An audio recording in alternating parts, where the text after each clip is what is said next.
যখন আপনারা মালদ্বীপে আসবেন, আমার মতো কাউকে এখানে পাইবেন না, হয়তো কেউ আপনাকে সহযোগিতা করবে না, কেউ আপনাকে কোনো ধরনের কোনো হেল্প করবে না, তখন এই অনুভূতিটা হয়তো আপনারা বুঝতে পারবেন। মালদ্বীপে আসতে হলে প্রচুর পরিমাণ টাকার প্রয়োজন। আর বর্তমান সময়ে মালদ্বীপে আসতে হলে 4.5 লাখ 5 লাখ টাকা এইভাবে খরচ হয়। তো আমরা এই টাকাগুলো জোগাড় করতে অনেক সময় অনেক কষ্ট করতে হয়, মানুষের ধারা ধারা যাইতে হয়, ঋণ করতে হয়, অনেক কষ্ট করে আমাদের এই টাকাগুলা ব্যবস্থা করতে হয়।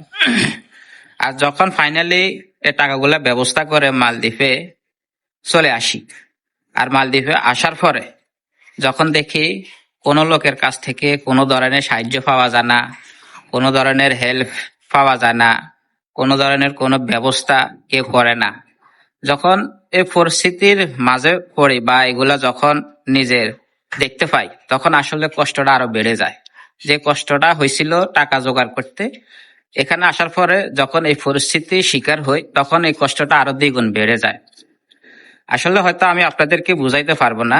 যখন আপনারা মালদ্বীপে আসবেন, আমার মতো কাউকে এখানে পাইবেন না, হয়তো কেউ আপনাকে সহযোগিতা করবে না, কেউ আপনাকে কোনো ধরনের কোনো হেল্প করবে না, তখন এই অনুভূতিটা হয়তো আপনারা বুঝতে পারবেন। এই অনুভূতিটা যে আসলে কতটা কষ্ট, কেউ একটা লোকও কোনো ধরনের সহযোগিতা করে না, কোনো ধরনের হেল্প তো করে না, কাজের একটা ব্যবস্থা করে দেয় না। তা আসলে এই কষ্টের সাথে, এই পরিস্থিতির সাথে সবসময় যুদ্ধ করতে হয়, সবসময় এই পরিস্থিতির শিকার হইতে হয় যখন কেউ একটা লোক হেল্প করে না। আর তো মালদ্বীপ আসলে যাদের লোক আছে, আত্মীয় স্বজন আছে মালদ্বীপের ভিতরে, তাদের কোনো সমস্যা হয় না, তারা সকল ধরনের ব্যবস্থা পায়, সকল ধরনের সুযোগ সুবিধা পায়। আর যাদের মালদ্বীপের ভিতরে কেউ নাই, রক্তের সম্পর্কের কোনো লোক নাই, ভালো একজন রিলেটিভ ফ্রেন্ড নাই, তারা আসলে এই পরিস্থিতির শিকার হইতে হয়। তখন কেউ যদি হেল্প না করে, আত্মীয় স্বজন যাদের নাই, তারা কোনো ধরনের সুযোগ সুবিধা পায় না, ভালো একটা কাজ পায় না।